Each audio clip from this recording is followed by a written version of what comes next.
And really, the Google's innovation is modeled by some of these adjectives I put here. R equals D, want people who are innovative and good engineers. Now, of course, there's a downside. Some really great researchers who are good at writing papers, they may not completely fit in.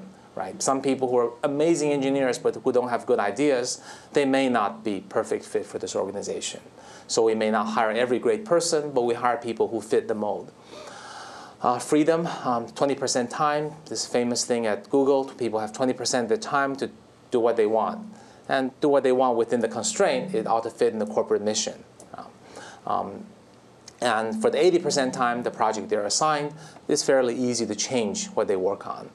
And with democratic in the sense that if you want to work on your 20% project, or if you want to vote, would people have vote on this idea list that we have in the company, some idea that has a lot of support, people will jump on the bandwagon and help you make it happen. And that's very unique. Google's very real time. So rather than doing very in-depth, expensive market surveys on hypothetical questions, we just put both versions available. If you have two possible ways of doing UI, you could render 10 search results or 30 search results. Rather than asking people which do you want, you just make both available and see which user exhibit positive behavior. Positive behavior means more searches a day, more click-throughs, and so on. And that example actually is not hypothetical. When we ask people, do you want 10 or 30, people say 30, right? The more the better. But when we measured it, people preferred 10 because there's a small increase in the amount of the time it takes to render 30 so as to negatively impact people's satisfaction. But it's impossible to predict that up front in a marketing survey. So we just implement both versions, let half the user try A, half try B, and then based on how they respond, we'll know which is better. It's faster and more accurate. Very user-centric. We really believe in building great product, getting users to love it. The rest will come. The rest meaning making money will come later. And sometimes certain properties we have, like news, are not monetized, but that's okay because news users like Google, they do web searches where we do make money. And then lastly, everything we do is driven by our mission. Right? People speculate, could Google be building product X, product Y, product Z? The answer is really very simple. If you think it fits our mission, there's reasonable likelihood we might be doing it. If it doesn't fit our mission, then it's a lot more unlikely. And this innovation model, interestingly, matches the internet. So I'm not here to say every company. I know there's some Boeing engineers here. I'm not saying Boeing should innovate this way. You can't just build two airplanes and fly them and see which one crashes. That wouldn't be very good. You'll get good feedback, but you might also have other problems. So it doesn't fit every industry. It fits the internet industry. So because internet industry has similar characteristics. So that's how we innovate. So basically how a product is created is an engineer comes up with a new idea. Sorry, this is in Chinese, but I'll explain in English. And then people vote. This is 20% time. I came up with a new idea, people vote. The ones that get lots of votes, you get to build a prototype because people vote with their feet. They'll come and help you. 3 of you might pull your time together, build this 20% prototype, and try it out within the company. People like it, great.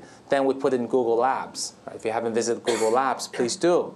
And then we measure how people you like it within Google Labs. If they like it, then it goes into beta. And then if that goes well, then it becomes a new product.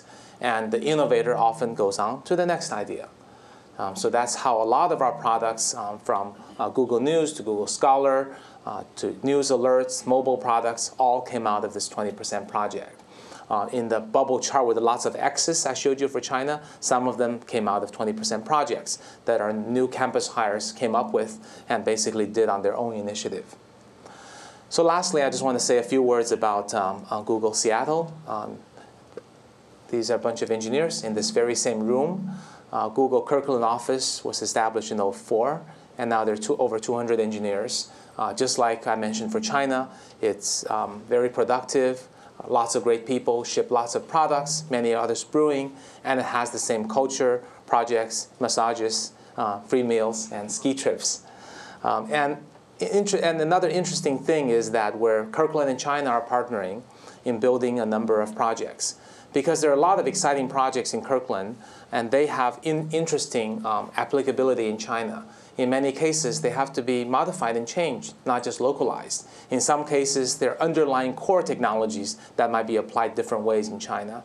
So Peter, Shiva, and I talked about, hey, shall we have a small group here, or maybe even a large group over time, that takes on, hey, can we take all the great things being done in Kirkland, all the great opportunities in China, and hire a small number of people or a medium number of people to tackle those opportunities, basically the same culture, and work on both sides. And the excitement is that this team would get to work with fast-growing China, and the employees on this team might stay in Kirkland forever, might go to China in 3 months, or they might go in a year or 2 years. And Google is very flexible. Employee transfers are very, very easy, because we know there are a lot of talent in this area, and that people don't always want to move to China tomorrow, even though I did.